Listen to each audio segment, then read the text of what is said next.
Well, it's wonderful being here with you guys. I've been here in Taiwan for a week. It's my second visit, and what a wonderful place it is. So it's exciting to be here and share with you how I see flipped learning transforming, well, the world. So I want to start with one key question. This is the question that Aaron Sams and I asked almost 10 years ago to this day. And the question we asked ourselves is this: what is the best use of our face-to-face class time? Let me tell you the story. 10 years ago, almost to this day, Aaron Sams and I started recording our lectures using some software tools. We did this for some students who'd missed class so that they could catch up for when they missed. And then one day, 10 years ago in April, our curriculum director came down and she asked us a question. She says, I love it that you are recording your lessons. It seems to really work for your students. You know, she said, my daughter, the curriculum director's daughter, my daughter's attending a university and her professor is recording his lectures and she loves it because she doesn't have to go to class anymore. That was the day Aaron Sams and I said, wait a second, what's the value of class if you don't have to go to class? And so we said, what if? What if we took these lectures that we're recording and pre-recorded them, and they watched those first, and they came to class and did what they used to do at home? And I looked at Aaron and said, oh, that's a great idea, let's do it. And we proceeded to do just that. And then, of course, we began to share it with other people. We've written books, and as they say, the rest is history. So let me talk a little bit about some research. A number of years ago, actually about a year ago, I was speaking at a conference, and Dr. Robert Marzano keynoted at the conference, as well as I. Robert Marzano is one of the leading educational researchers in the world. And he had a research project that he did in 2014, and he asked this question: what instructional strategies are being used in U.S. classrooms? He then has had 2 million data points, so he was in 2 million classrooms, and this is what he found. He found that 58% of class time is being used for what he calls interacting with new content, which, by the way, means lecture. 36% of class time was being used for practicing and deepening content. So to give you a picture of that, let's pretend you're in a math classroom. That's kids just working math problems. And then we have a problem, don't we? Only 6% of the class time is higher order cognitive tasks. And in this day and age of 21st century, we want kids to learning and exploring. This number is too small, and this number is too big. And as a note, this was kindergarten through 12th grade classrooms. He also talked about the data. I bet you can figure out what happened when the students got older. The 58 became 68, it became larger. The older they were, the higher the number. I believe we have a problem. How many of you are parents? I want to make this real personal. How many of you got your own little kiddos? Have you ever had this experience? Have you ever sat with your kid, your son or your daughter, and you're trying to help them on their homework, and they're stuck? They're crying, maybe? You're crying? All right, how many of you was it last night? Come on, yeah. All right, yeah. All right, be real. I remember one of my girls. I have 3 children. My youngest is about to go to university, but she was about in the 4th grade, and I was helping her on her math in 4th grade. And I'm teaching her math at home, and she said, Daddy, you're doing it wrong. And I said, no, I was going to say, your teacher's doing it wrong. I didn't say that. But you know what I was doing it differently. And it was just too difficult for her to comprehend. This is a frustration. Let me share with you a short video clip from a teacher or from a parent who had this experience. So let's listen to my friend Troy discuss his frustration with the old way of teaching? My name is Troy Stein. My daughter Mary is in one of the science programs, specifically physical science, 10th grade, and she is quite a bit behind in it. Not your fault, it's hers, and we take responsibility for that. So what we did is we tried to get a tutor, and it didn't really work. So I sat down tonight and started going through the book, just trying to refresh things that, frankly, I wasn't very good at high school on, despite college degrees, master's degree. It just wasn't in physics, so this kind of stuff, it was tough for me. So I would go through the book, make sure I understood it, and then I would go through through this, and then try to go through the answers. And it's like, man, this is not about her teacher. It's not. It's not about the book. It's not about the handouts. 4 chapters into the book, and it's clear she's lost. It is the structure of the class, and it's traditional, which I get. It probably worked for you, probably worked for your fellow teachers. I can tell you, for our part, it's not working at our home. Because you know what's going on is we're sending our students home with the hard stuff. He was frustrated. His daughter Mary was not being successful. He was trying to help. He's a good parent. He's a smart parent. He's got a master's degree, but he didn't know physics. He probably got exposed to it, but he was frustrated. And so let me explain what I mean by the hard stuff. I'm going to use something that many of you, if you're an educator, you've probably seen this before. It's Bloom's taxonomy. You guys probably remember this if you've been in education school. Bloom's taxonomy is levels of knowledge. Mr. Benjamin Bloom, he talks about the levels of knowledge. The lower 2 tiers are remembering and understanding. And then we get to application, analysis, evaluation, and creation. And as you go up, they get harder. So you're probably familiar with Bloom's taxonomy. Now, if we think about this, what happens in most classrooms, in traditional classrooms? The vast majority of class time is down here. Now, let me say this. I taught for 24 years. And for 19 years, I was a traditional teacher. And if you had walked into my classroom, I spent all of my time, not all, but most of my time down here in class. I was teaching my students how to balance a chemical equation or Newton's laws of motion. I was teaching them that stuff. And then I sent them home to apply and analyze and evaluate. Guess what? This is the hard stuff. We're sending them home with the hard stuff. Where does a student actually need help? Here. And where are they doing it? At home. Hello, we have a problem. So what if we did this with Bloom's taxonomy? What if we rethought class time and we spent less class time down here and more class time doing the hard stuff? And you know, when you do the hard stuff, you have the right person there. Do you know what the most valuable resource in education is? It's the teacher. The teacher is the most important. And where can they do the best benefit? Oops. It's here at the hard stuff, at the top tiers of Bloom's taxonomy. And as we've thought more deeply about Bloom's taxonomy, we believe that there's actually a better shape for Bloom's taxonomy, and that's this shape. What we need to do is spend most of our time in the middle of Bloom's taxonomy. Now, the reason I have diminished creation and evaluation is I think they're unrealistic in K-12 education. Actually, even say university for that matter.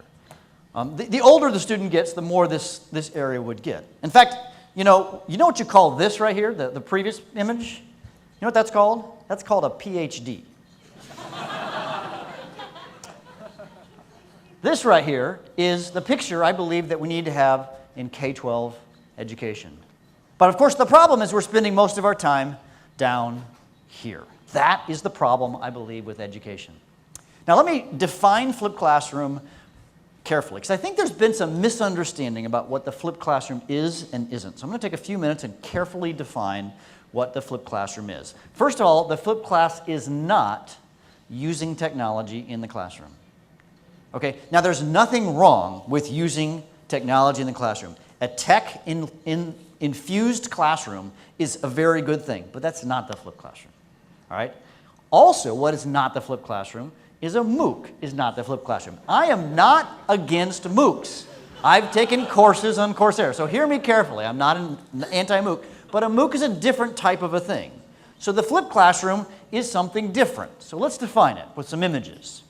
So in a traditional classroom, the teacher stands up and does her lecture, and then the students go home and do homework activities alone. In a flipped classroom, the student gets the information on the video before class, and they come to class and they do activities. Let's sort of zoom in on this. So if we look at the home space, and I like to use a different term. Instead of homework, let's call it the individual space. The individual space is where the student is doing this alone. Okay, individual space, alone space. They're going to interact with some content typically before class.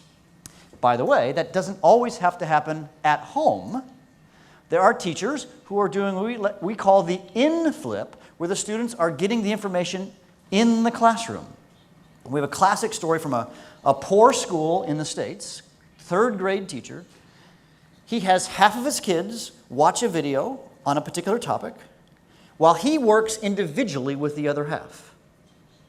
And then they rotate. And then they rotate and they rotate and they rotate. Before he flipped his class, his students in 1 year would get 1.1 years of growth, which is about what you would expect to get 1 year of growth in 1 year. After he flipped his class, his students are getting 1.7 years of growth. And he completely attributes it to the fact that he gets more one-on-one time with his students.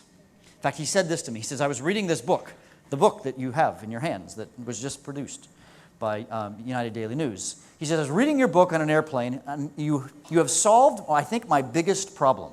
Now remember, he teaches in a poor area of the United States. And he says, I've always wanted to have a second adult in my room. I think that's what I've always needed, a second teacher in my room. And I read your book, and I realized I can have a second adult, and he is me. By making the videos. He was able to reproduce himself. And then, of course, what happens in the group space? The group space is where the kids are in a group, and they're going to do things. And actually, I don't like this picture perfectly, because this sort of assumes they're all going to be on a device. You know what the best thing for kids to do sometimes is to sit and do things on paper. So don't feel like it has to always be about technology. You know, the flipped classroom isn't about technology. It's about good pedagogy. That's what it's about. Or to look at it this way. If you look at a traditional classroom and you think of the group space, what happens there is direct instruction or lecture. And then students are all learning the same thing at the same time, which, by the way, is problematic, isn't it? Not every kid is ready for the same thing at the same time. And then the individual space, students go home alone, and they basically struggle. Like my friend Troy, his daughter Mary. They went home and they struggled. But what happens in a flipped class? In a flipped class, the individual space, students will interact with a short video. And the group space is changed. And what happens in that group space? It's an active classroom where students are applying what they've learned. And then you have class time for, and this list should be about 50 things long. Okay? They can do higher order content, practice, small group, project-based, inquiry, mastery, etc., etc. There's a lot of answers that fit in this bottom corner. That's what a flipped class is. So I now want to kind of frame the rest of the conversation under what I call the 4 hurdles you need to overcome when you flip a class. There's 4 big things you have to overcome. As it turns out, I've been discussing with you, number 1, for the last 15 minutes or whatever. So the biggest hurdle to flipping your class is thinking. It's a mind shift. We need to convince, particularly teachers, and I would also agree ministers of education or whatever level, we need to convince educators that we need to rethink what happens in the class.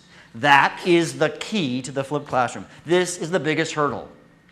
And hopefully, in the last 15 minutes, you've had your mind flipped. Maybe those pictures of Bloom's taxonomy has helped you think about it. Oh, that just makes sense. So the first hurdle is thinking. The second hurdle I'm going to spend the most time on is training. By the way, they all start with a T, at least in English, that is. So the second hurdle is it's important that the flipped classroom is implemented well. I have seen the flipped classroom implemented poorly, And frankly, I have implemented it poorly. In fact, these things I'm going to talk about are things I have done. So I'm going to instead of telling you the best ways to flip your class, I'm going to tell you how not to flip your class and give you the top 12 mistakes. So mistake number 12 is if a teacher flips, they have their videos too long. You need short videos. In fact, I'll give you a number. 1 to 1.5 minutes per grade level maximum. So if you're a 4th grade teacher, no more than 4 to 6 minutes. If you're a 10th grade teacher, 10 to 15. Never probably ever over 15. Okay, don't do that. By the way, I made 35-minute videos at some points. I made this mistake. All right? Mistake number 11 is if you add rather than replace. I actually see this the older the students are that the teacher teaches. So do not add the video content to the homework that you're already assigning. There has to be a give. It's a replacement. So if you're adding rather than replacing, then you're doing it wrong. Mistake number 10, if you lecture when students don't watch. So let's say that you do your very first flip lesson, you send it home, the students watch it, but wait a second, only maybe half of them watch it. And you know what I see too many teachers do? They then lecture. But what have they just done? They have told every student who watched that video it was a waste of their time, and every student who didn't watch it that they didn't need to. Or to put it another way, don't rescue students from making poor choices. Have consequences. Quickly, if you keep at this issue goes away. By the way, this gets to the question that people always ask, well, doesn't it kind of like rely on the kids actually watching the video? And I'm not sure they're actually going to watch the video. Well, if you stick to it, they will. We're finding this. There's ways to go out, ways that we could talk about that motivate kids to watch the video. So that's mistake number 10. Number 9 is you make the content difficult to access. I did this, okay. Where kids have to go here and then click there and then here. It's a very complex system. So to give you like a super easy way, I've given you an example on the left side here that I think is really cool. This is a 6th grade teacher in the US, math teacher. She handed out a sheet of paper, this sheet of paper. And this is places where kids will take notes on the video. And how do you think the kid can find the video? They take out their phone and they just do this, right, to the QR code, and it pops up the video, and they take the notes. Very, very simple for the kid to get access to the content. So that's an easy way. But if you're making it difficult to understand or to access, then you're doing it wrong. Mistake number 8, if you're not active in the classroom. True story. Chris, teacher down the hallway from me, he loved the idea of the flipped classroom, used all my videos, and then you know what he did? He sat at his desk, and he did not interact with his students. You know, the flipped classroom, to be honest with you, you know what it's really about? It's about relationships. I was in China about 6 or 8 months ago, and I was having a conversation with a professor who's done some research on flipped learning. And he said, John, I believe flipped learning works. And he'd seen the research on the data and the test scores going up. He says, but what I'm interested in is why. Why is it that the flipped classroom is working? And we were just talking for 2 hours. And as I said, all right, I don't have any research on the why, but Dr. Zhang, I think here's the number 1 reason flipped classrooms work. It's because of relationships. Because we have a saying in the States that kids don't care what you know until they know that you care. And I believe we as human beings are hardwired for relationships. And students need to know that they have a mentor as the teacher, not just a disseminator of information. And so the key to the flipped classroom is you're going to be walking around and helping kids, but not just helping them with their math or their science or their history, but you're going to get to know them better. And there's something about getting to know your students better that's amazing. And I have story after story of teachers who have gotten to know their students better in tears. I was interviewing for my radio show a teacher in Korea who had flipped her class. And in tears, she talked about how it has completely transformed her life because of relationship.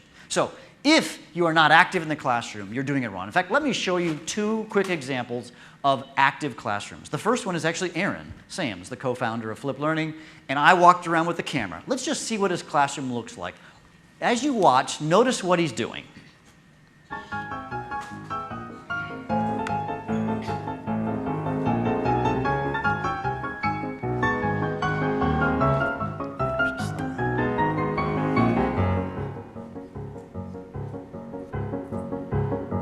So kids are active, aren't they? So is Aaron.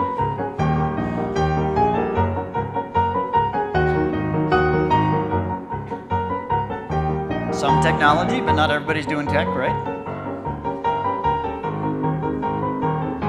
She's watching the video in class.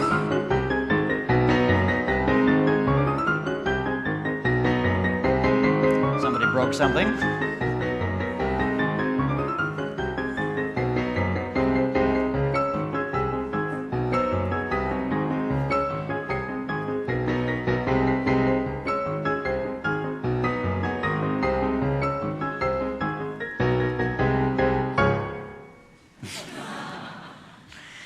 It's exhausting to teach this way. If you're like into like your steps, counting your steps, you'll like double your steps if you flip your class. And maybe you'll lose some weight if you need to or something.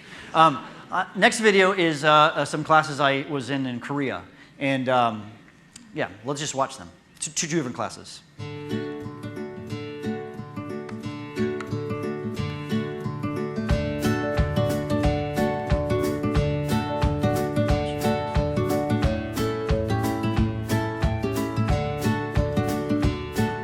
Notice that some of these kids, they're not doing paper, there's just paper and pencil stuff, right?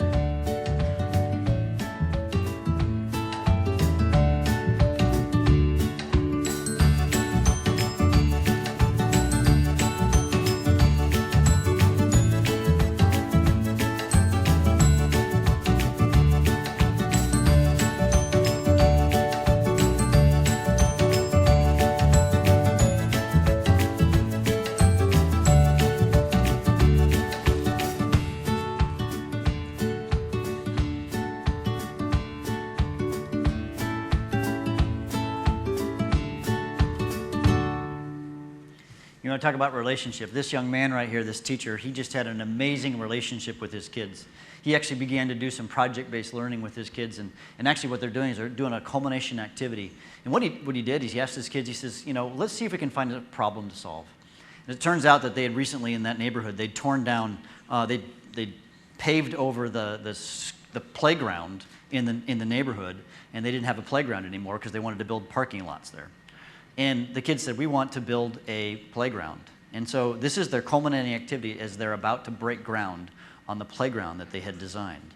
And he brought in history and science and math, and it was amazing to see what happened. But I also walked through this school, and what do you think the rest of the classrooms looked like? Kids sitting in nice, neat rows, listening to their teacher lecture at them. And this classroom, this is what I saw. And whenever I walk into a flipped classroom, I was in one at Keng Chau International School just a few days ago, and it looked like this. It's about active participation. In fact, if you want to talk about research, the research on learning says if you get the kids active in learning, then that's a win. And so this is a way to get kids active in learning. All right, mistake 7. If you give up too early. What almost always happens when people give up is that kids don't watch the video and then you give up. Or maybe it's just, you're tired, I don't know. But you've got to stick with it. Can I just say this, teachers? You've got to stay with it. And if you stay with it, it will work. It is a lot of work. I can't make it easy, all right?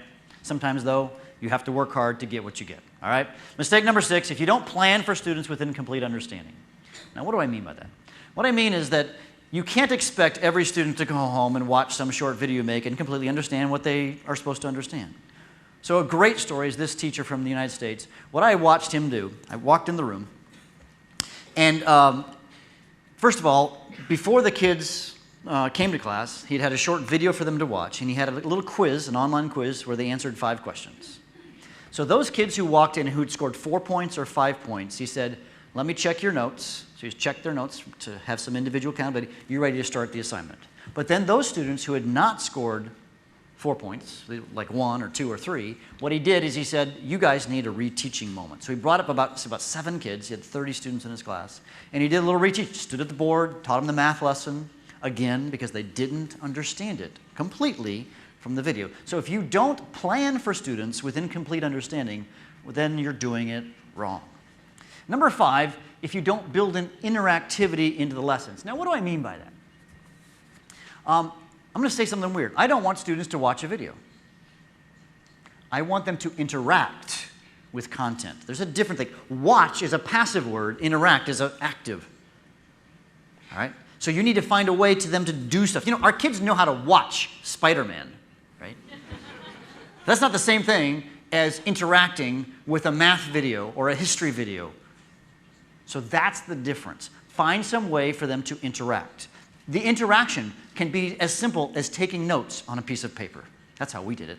Or there's now really cool tools like this one where Aaron's in, where you can actually embed questions. So like right here, these orange lines is where these questions appear. So at 43 seconds, it might be hard to see in the back, but at 43 seconds, this video is going to pause, and the student is going to answer this question. And at 58 seconds, this question is going to pop up, and the student's going to answer that question. And at the end of the day, the teacher will know who watched the video, what percentage of it they watched, and how they answered the questions. This gives the teacher great data as the students walk into the classroom. So you have to find some way or some ways to interact with the lessons. Number 4. Now, I'm not going to tell you the mistake, but I'm going to let this teacher tell you the mistake he made. So I met this teacher in Alabama, USA. He came to me. I don't know if you know the South. He had a nice, deep accent. And Adam came to me and said, you know, I've been flipping my class for 2 years, and it's really not been going well. I said, okay. So tell me what you've been doing, Adam. He says, well, I've been using this other guy's videos for my flipped classroom, and I've been da-da-da-da. I said, whoa, what do you say? He said, I've been using this other person's videos. He was using Khan Academy videos. Nothing wrong with Khan Academy. I've had lunch or breakfast with Khan, Sal Khan. But he said, I've been using other people's videos. I said, okay, Adam, here's your task. I want you to make your own. And he said, but that's a lot of work. I said, you need to make your own. But 2 + 2 is 4, whether I teach it or Sal Khan teaches it. I said, Adam, you need to make your own video. 6 months later, and 1,000 miles away, he shows up at another conference. He says, I have got to talk to you. And instead of me telling you what he said, let's listen what Adam said. So I'm Adam Johnson from Alabama. I teach 8th grade math. And for 2 years, I flipped using other people's videos. And I met John at a conference, and he challenged me to make my own videos and really pushed me. And against my will, I started making my own. Using other people's videos, I had 40 to 60% active participation. After making my own, it shot to 100% active participation, and it extends the level of trust. It gives a personal touch, and that's why I think making my own content is the difference maker. I think that's the game changer in the flipped method. So he went from 40 to 60% of his kids watching the video to 100%. But did you hear what he said? Why? He said relationship, didn't he? There's something about your teacher that you hear her voice. That's the person you get to interact with every day. This is actually a question, if you might think about, it's a create-curate question. Should I curate other people's content, or should I create my own? Now, it really shouldn't be an either-or. I think a better way to look at it is a continuum. So on one side, you've got the curate, use other people's content. On the other side, we have create. I make all my own. So I think that the answer lies on the right side of the spectrum. Now, hear me carefully. I'm not saying you shouldn't use other people's content, because there's awesome content out there. But I think that by and large, best practice is that you're going to use your own videos.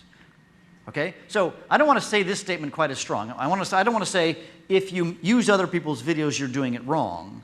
But if you're using other people's videos, you need to start moving towards using more of your own. Okay? Now, I get it.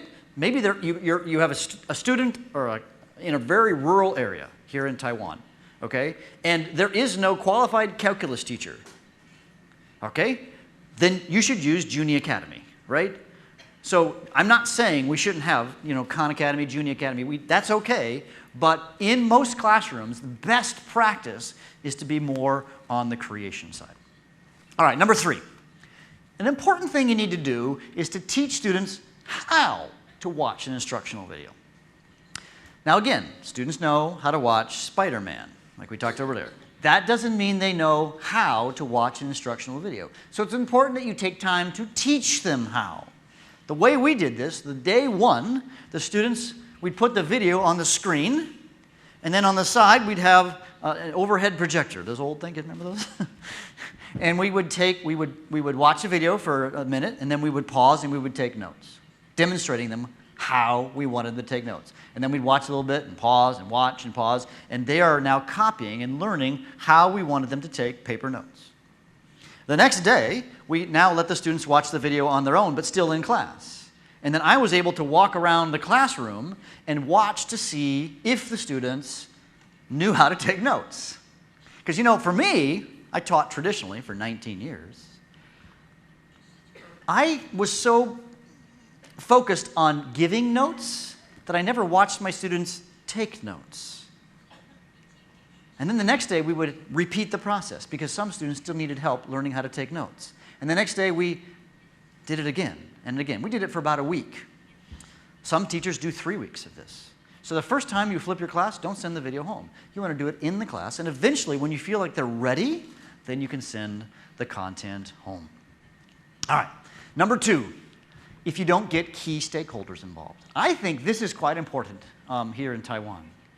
Now, what I mean by stakeholders, the stakeholders would be you've got to make sure everybody's on board. That would mean the parents, your administrators, obviously the teachers, and even the students. So you've got to make sure that we have a discussion and communicate about what we're doing. You know what some students will go home and tell their parents when they first experience a flipped classroom? They will tell their parents, "My teacher's not teaching anymore." Well, wait a second. Yes, they are teaching. Now, it's in a different way, but you have to really think this through. How are you going to communicate that with the parents? So this is all about a communication piece. You know what some teachers are doing is they're flipping the back-to-school night. I'm not sure if that completely translates, but in the States, right at the beginning of the school year, they'll have a night where the parents come and visit the school. And if it's like a secondary school, a high school, they'll go through the schedule of their daughter or their son. I'll go to first class is math, and then I'll go for 10 minutes. And then I'll go 10 minutes to science, and 10 minutes to English, or whatever the classes my daughter's in. And, but teachers are flipping that. They'll make a short video for the parents about flipped classroom, and then in that 10 minutes, they're going to have a discussion to explain what flipped classroom is. Many other ways to do this, but get key stakeholders involved, including students. You've got to talk to them about how this works. But do you know what you're going to find? The students are going to go, well, yeah, I mean, this is, I'm kind of like a YouTube kid, and I know how to use this, and they're going to, actually the novelty of flipped classroom is going to wear off pretty quickly, but they're going to fall in love with it. I remember one student saying, "Finally, somebody teaches the way I learn." Or another thing, let me actually, I want to address a brief issue here for a moment. If you had a chance to read the article in the United Daily News on, I think it was Monday, where I was interviewed, the title said, John Bergmann is going to eliminate cram schools, right? And you know where that came from? It came from some time I was in Korea when a young man came up to me and said, "I don't have to go to cram school anymore because this flipped classroom has totally changed my educational life." And so I have this hope that we can reduce, maybe I should say that way, reduce the need for cram schools in Taiwan because of the flipped classroom.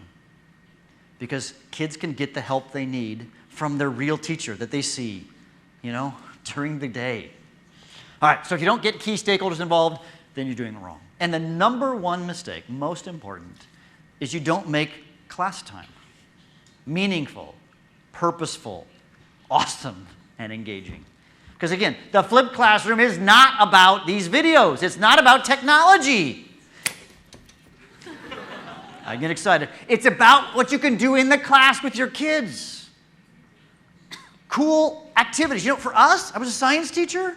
We did 50% more experiments the first year. Our test scores went up 1 standard deviation. I knew my kids better. It was a win.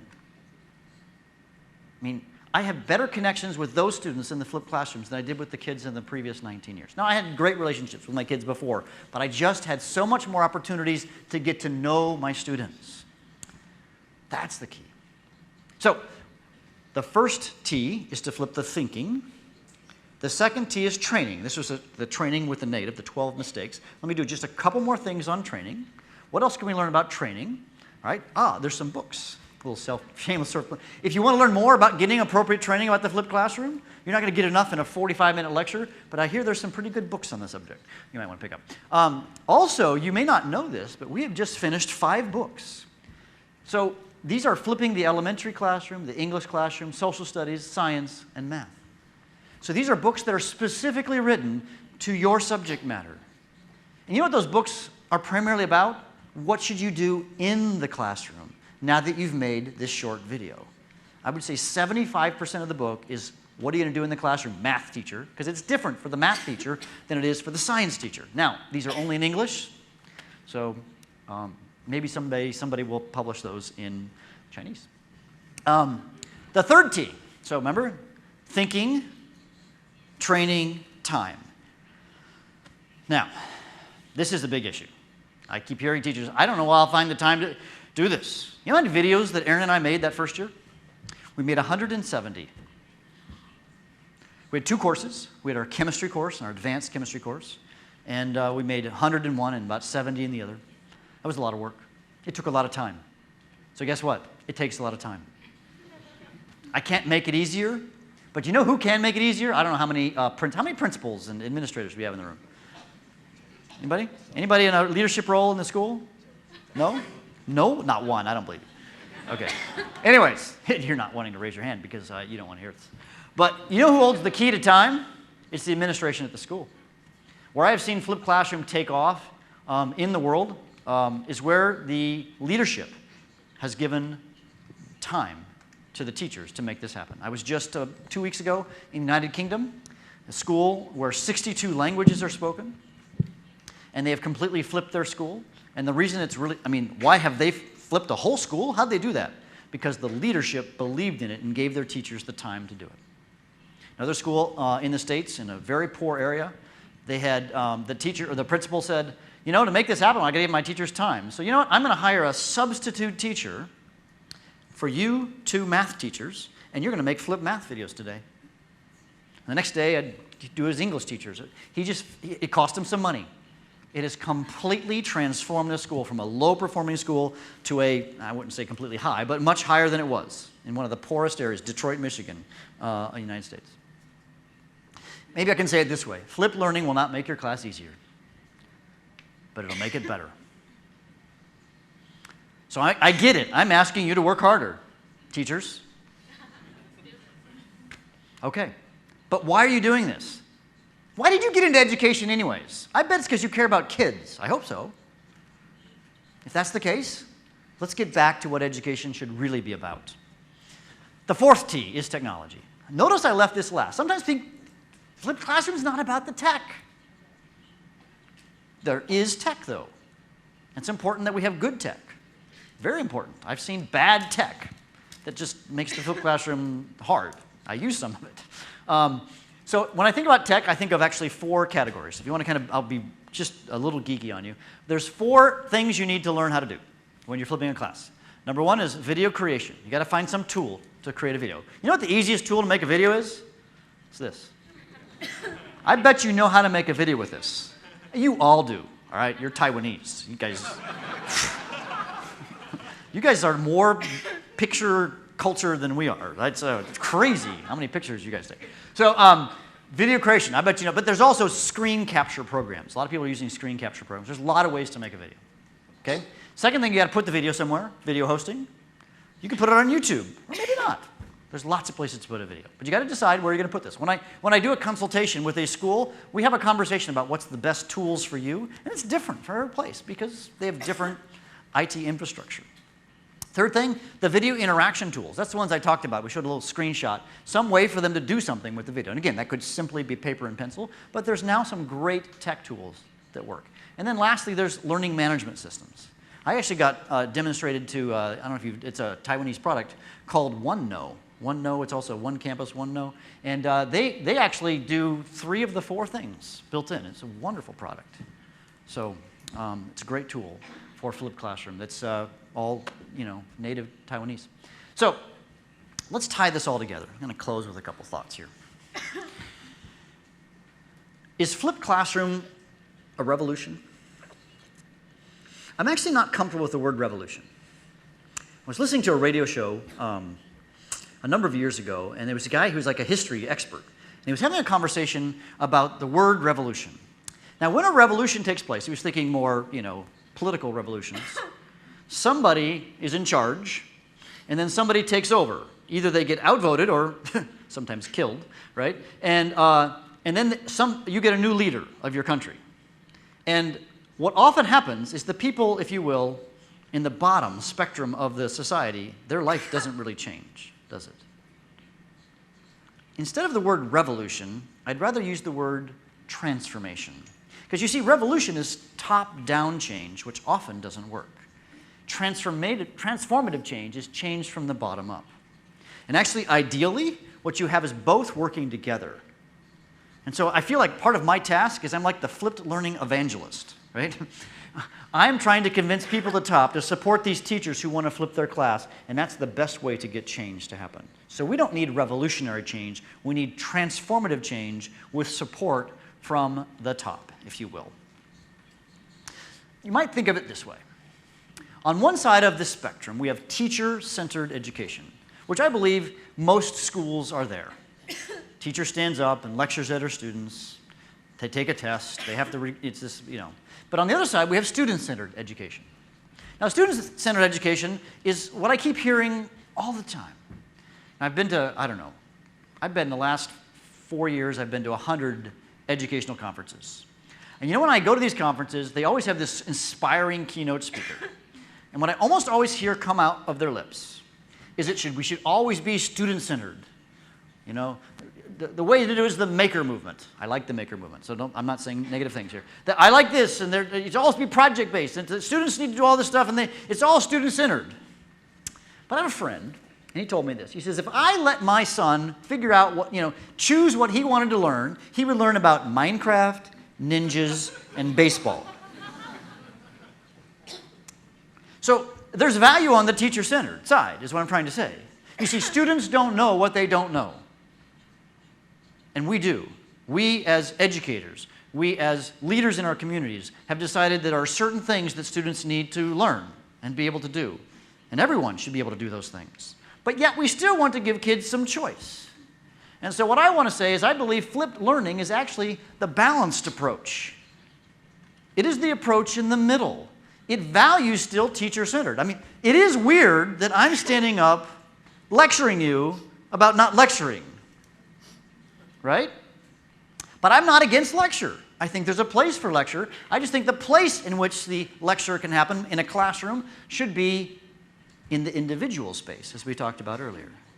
So flipped classroom is the balance between both. These people, I think, are unrealistic to say this is all we need, because that's not true. I was at a school, or I was at a conference in Australia. And there was a school that had gone completely to a project-based school. Kids are always doing this project, it was great, but it wasn't great. They said, we're going to become a flipped school and not a project-based school. I said, wait, I've never heard anybody that feels like you're going backwards. And he said, well, here's the deal. Our kids don't know some things. And we look at the tests, and there's some value in the tests. I think we can over-test kids. That's a whole other thing. But we see these gaps in our students because they've been choosing what they want to learn, and there's certain things they don't know. So we think the flipped learning approach is the right balance. We're not abandoning our projects, but we need to back away a little bit and give our kids some information. You might think of it this way. Confucius said, learning without thinking leads to confusion, and thinking with learning ends in danger. This is the balanced approach. We need to balance thinking and learning, don't we? So to go back to our slide with Dr. Marzano, We need to figure out how we're going to change this number. We don't need 58%. We need that number to be smaller.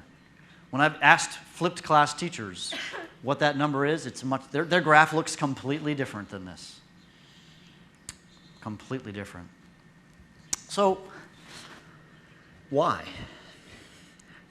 When I talk about the why, I think what we've done in the world, at least of technology education, is what we've been doing is we've been giving teachers a box and say, here's a box, it's going to transform your life. And it doesn't. Technology has under-delivered and over-promised. We need to give teachers the why. Kind of an interesting story. I was, as I said, in the United Kingdom a couple of weeks ago, and we had a 2-day conference it was a 2-day flipped learning conference. In the morning, we visited a flipped classroom, and then the afternoon, they got some training on flipped learning. And then the second day, they learned some more stuff. And I came the second day, and I just sat down at breakfast. I just had a little breakfast. And I sat down next to this teacher. She's about 45 years old. And I just said, so why'd you come? Why'd you come to this conference? She said, actually, I didn't want to come.